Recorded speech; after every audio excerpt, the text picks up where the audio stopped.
تلاقي فلانة بتقول لصاحبتها انا دخلت ابني مدرسة امريكان، تقول لها واو بجد؟ لا انا دخلت بنتي بريتش. تقول لها طيب وايه اخبار المدرسة عندكم؟ يعني تستاهل الفلوس اللي بتدفع فيها؟ ونبتدي رحلة التباهي بكل واحدة مدخلة ابنها او بنتها ايه، اللي مدخلة امريكان، واللي مدخلة مش عارفة انترناشونال، واللي مدخلة اي جي، واللي ترد وتقولك لا انا مدخلة بنتي فرنش. احسن حاجة للبنات ان هم يتعلموا فرنش ويتكلموا فرنش.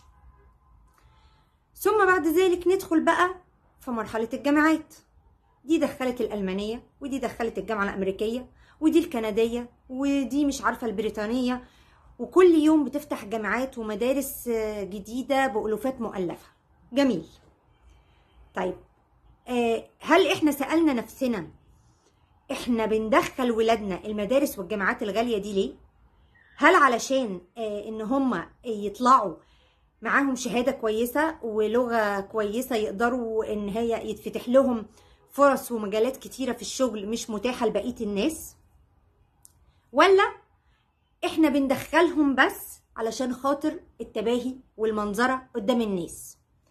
دي تتباهى قدام بنت خالتها، انا بدفع لابني مش عارفة كام في السنة، ودي تغيظ مرات اخوها انا ابني في مدرسة كذا انتي بنتك دخلتيها ايه، ودي تغيظ سلفتها انا ابني مستواه مش عارفة ايه في المدرسة الفلانية وبيروح مش عارفة رحلات بيطلع فين بره، ومش عارفة الفسح بتاعته مش عارفة بيتفسح فين، وهكذا.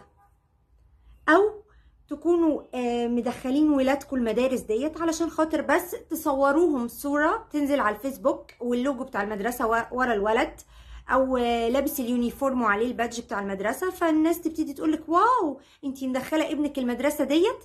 تقول لهم يقولوا لك دي غالية قوي، تقول لهم غالية قوي بس مفيش حاجة تغلى على حبيبي، ابني حبيبي ادفع اي حاجة ليه، بس المهم ان هو يتعلم كويس. ولا مدخله المدرسه دي عشان ابنك يطلع يتقالط على قرايبه وعلى زمايله في النادي وعلى الناس اللي يعرفهم ويقعد يتكلم قدامهم شويه انجليش فعشان يحسسهم بس ان هو يعني عنده لغه احسن منهم؟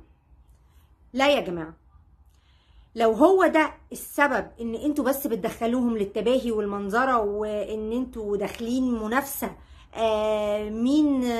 مين هيدفع اكتر، مين هيدخل المدرسه الاغلى، مين اللي هيدخل المدرسه اللي صوتها مسمع اكتر، لا تبقوا غلطانين. ما تدخلوش، دخلوا ولادكم اي مدارس بس ربوا عيالكم، خلوهم اشخاص سويين، اشخاص يقدروا يتحملوا مسؤوليه، اشخاص يقدروا يحترموا نفسهم ويحترموا غيرهم ويعرفوا يعني ايه يحترموا اللي اكبر منهم. وقتها هم هيقدروا يشتغلوا وهيقدروا ينجحوا وهيقدروا يثبتوا نفسهم. احسن ما تخلوهم يدخلوا المدارس الغاليه ديت ويطلع معاهم شهادات ولغات بس تطلع عيال يعني ولد مش متربي، ولد بايظ يجيب كلام لاهله، بيشرب مخدرات، ولد مش بتاع مسؤوليه لانه عارف، او بنت كمان لانه عارف ان بابا موجود وهيصرف عليه، فانا اشتغل ليه وانا اتعب ليه؟ طب ما انا افضل اكل واتفسح واعيش في عز بابا وماما. لا يا جماعه، لا خالص. من المهم طبعا انه لازم نعلم ولادنا كويس، لازم نديهم شهاده كويسه، ياخدوا شهاده كويسه ويبقى معاهم لغه كويسه تنفعهم. بس قبل ما نعلمهم لازم نتاكد ان احنا ربيناهم كويس. ده اهم بكتير من ان هم يدخلوا المدارس الانترناشونال والاي جي.